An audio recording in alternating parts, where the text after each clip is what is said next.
Hello, everyone. Welcome to Tek-View. This is EJ right here. Welcome to another episode on the Programming with C++ playlist. Today, we want to have a look at control structures in C++.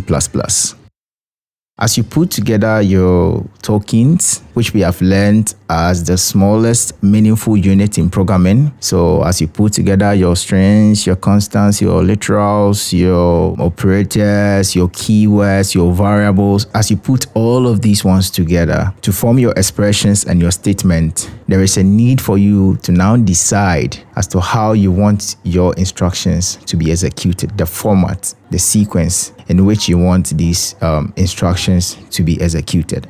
To do that, we have what we call control structures. So control structures are basically the fundamental building blocks that we use to dictate the flow of instructions in our program. So for the sake of those who are writing exams, you can define control structures as the fundamental building blocks in programming that dictate the flow of code execution depending on certain conditions. And we talk about certain conditions, we are talking about some predefined logic, right? So the way the instructions will be executed will determine how your program is going to behave in the end. So for example, control structures are going to allow you to do something we call branching, that is taking decisions, where you perform some of the instructions and leave some of them out depending on some conditions.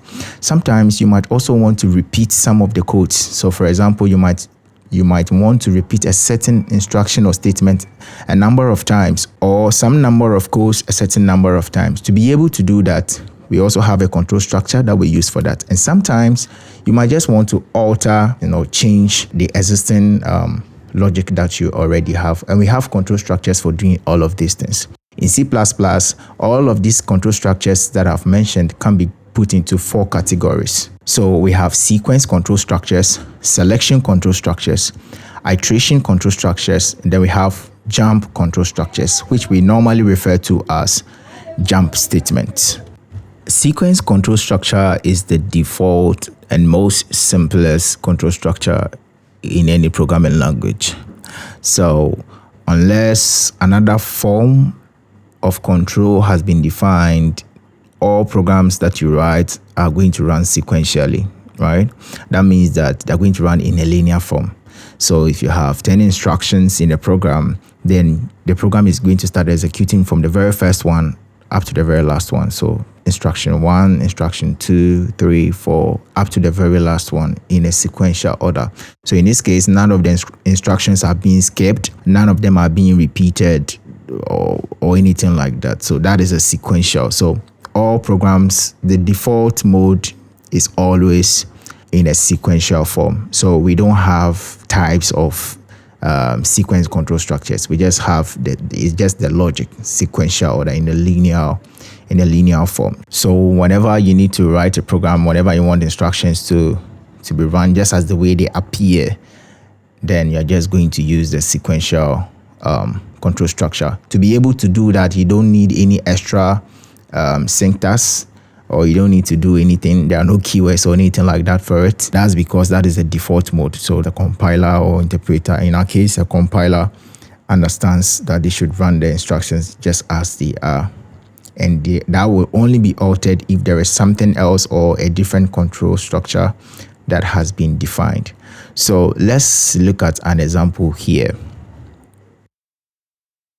This is a program that starts by printing hello world on the screen, and after that 2 integer variables are initialized, a and b. The first one is initialized with the value 5 and b is initialized with 10. Now for C is also initialized, but this time around it is initialized with the sum of a and b. And then lastly, we have C being displayed on the screen. So when this program runs, as you can see, we get 15 on the screen. So you see that all the instructions are executed in the order that they appear. So first, hello world, then the initialization statement A, B, C. The calculation is done and stored in C, and then the output is done. Return 0, of course, terminates the the int main function, and so we exit from the program. So this is the sequence control structure. Now let's say we want to write a program that is going to print the days of the week from Monday to Sunday in a vertical form. How are we going to go about this? Can you give it a shot? So to be able to do that, if we want to print the days of the week in a sequential form, then we are just going to have a dedicated statement for each of the days of the week. So a dedicated print or output statement or output instruction for each of the days of the week. And that looks like this. So you have cout Monday, cout Tuesday, Wednesday, in that order. So when this program executes, it starts executing from the first print statement. So the first print statement gets executed, and that is Monday. Once we are through with that, we go to Tuesday, Wednesday, Thursday, Friday. And of course, we are getting each of the days on a new line because of the end line that we have at the back, right? Great.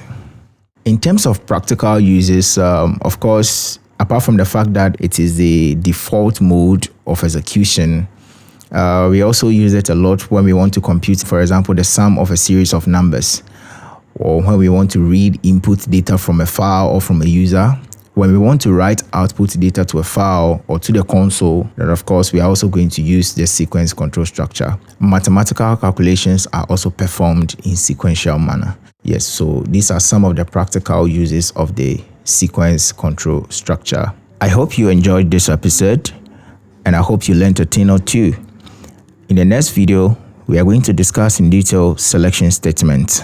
So stick around and hop on to the next video. But do not forget to subscribe, to click on the notification bell to be notified each time I release new videos. Don't forget to share, to like, and also to leave us comments. Let's view the world in a technological way. Happy coding and be safe.